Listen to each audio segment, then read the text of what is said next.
আমাদের বাংলাদেশকে নিয়ে ভারতের নাগরিক কি সুন্দর একটা কথা বলছেন, প্লিজ সকলে শুনবেন। বাংলাদেশ একটা আলাদা দেশ ভাবছে, বাংলাদেশের তো বেশি গোলাগুলি নেই, ওদের মিসাইল রকেট নিউক্লিয়ার কিছু নেই, তো বাংলাদেশটা ঢুকে যাবো। মানে এটা জিদের ব্যাপার। হাসিনা আমাদের লোক, হাসিনাকে ওখানে বসাতেই হবে।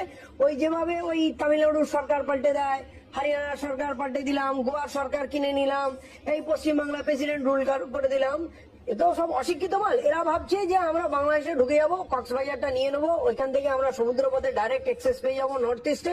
এসব স্বপ্ন দেখছে, এবং এই কারণেই ওখানকার উত্তেজনা তৈরি করছে। তোমরা ওখানে গন্ডগোল পাঠাও, আমরা সুযোগ বুঝে, যেমন ওই রাশিয়া ইউক্রেনে ঢুকে গেল, এরা নিজেকে সুপার পাওয়ার মনে করে, ভাবছে বাংলাদেশে চলে যাবে। কিন্তু এই যে পরিণতি হবে, ওখানে রাশিয়া আসবে, চায়না আসবে, আমেরিকা আসবে, পাকিস্তান আসবে।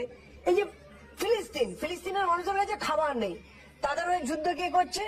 জর্ডান করছে, হুতিরা করছে, ইয়ামানে হুতিরা করছে, ওদিকে ইরান করছে, ওদিকে আরো অন্য দেশ লজিস্টিক সাপ্লাই দিচ্ছে, রাশিয়া তাদের টেকনোলজি দিচ্ছে, নর্থ কোরিয়া দিচ্ছে। তাহলে পৃথিবীতে বড় বড় সুপার পাওয়ারকে আমরা হারতে দেখেছিলাম। যখন ভিয়েতনামে গেছিল আমেরিকা, দীর্ঘদিন যুদ্ধ করার পর হেরেছে।